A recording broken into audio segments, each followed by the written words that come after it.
It's a city surrounded by water, but soon Cape Town's taps could run dry as day zero draws closer. The South African city is facing its worst drought in a century, and its 4 million residents are warned to lose piped water by April 21st.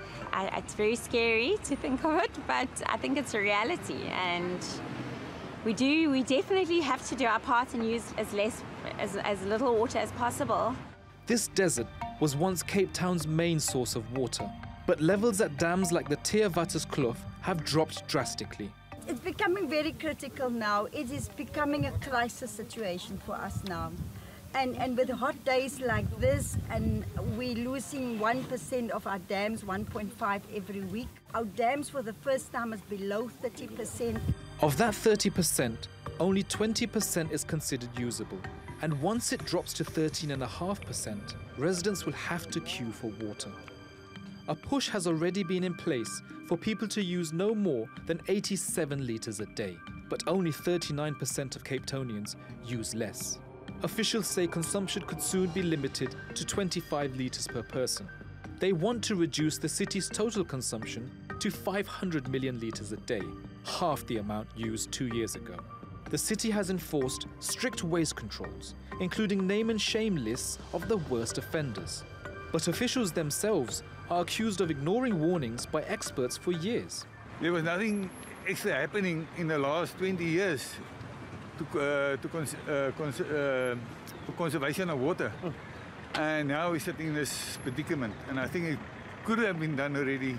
The municipality has started drilling for groundwater at 3 local aquifers and is boosting production at desalinization plants. But the projects are costly, and Cape Town's water budget deficit has ballooned to nearly $140 million this financial year. The city has an overall budget of $3.5 billion to cover a shortfall in projected revenue due to the drought.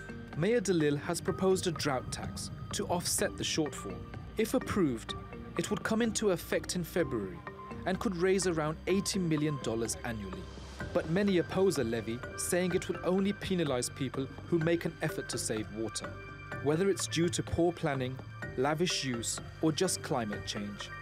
Cape Town is running out of time as day zero approaches. Usman Lone, TRT World. Let's get more on this now with Carl Opperman, who joins me live from Paarl in the Western Cape. He's the CEO of the Agricultural Industry Association, Agri Western Cape. Great to have you on the show. Welcome. Carl, you live in the area. Give us an idea of what adjustments you and people around you have had to make on an everyday basis. Good day and good day to the listeners. We've made a lot of adjustments in the agricultural sector to manage this drought that's going on for 3 years already. On the one side is that we've reduced vegetable production, and we're using the water that's available for the high-value crops like our orchards and our vineyards, and also to keep our livestock with water. What we further have done is that the high-producing vineyards has been kept. The vineyards that has got to be replaced within the next 5 years, we've pulled them out, especially with the problems that we had with our deciduous fruit orchards also.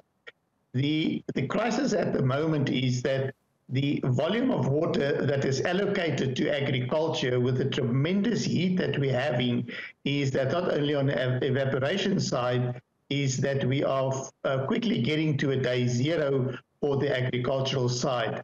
But we've got to manage what we've got, and we've got to make a success of it.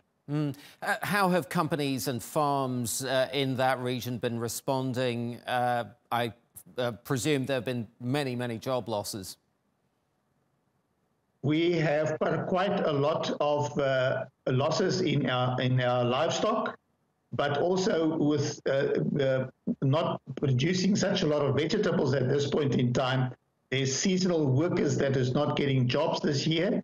It is also going to have an impact on the physical side of government, because the turnover is going to be much less taxes, less VAT that they can get to get the fiscus going. But the farming community has stood together. and they are doing the best that they can. All our technical people is out there managing it with the Department of Agriculture in the Western Cape. Okay. We started a small Carl, smart agri program. Carl, Yes. we are running out of time, but very quick question. Do you think that the government should have done more and invested more many years ago in water infrastructure? I think that government realizes today that they should have spent much more on water in South Africa as a whole, because the Western Cape is showing to them what they've done at this point in time is not enough to manage a drought of this size. Okay. Carl Opperman, we're going to have to leave it there. Thank you very much indeed. Carl Opperman from the Western Cape in South Africa.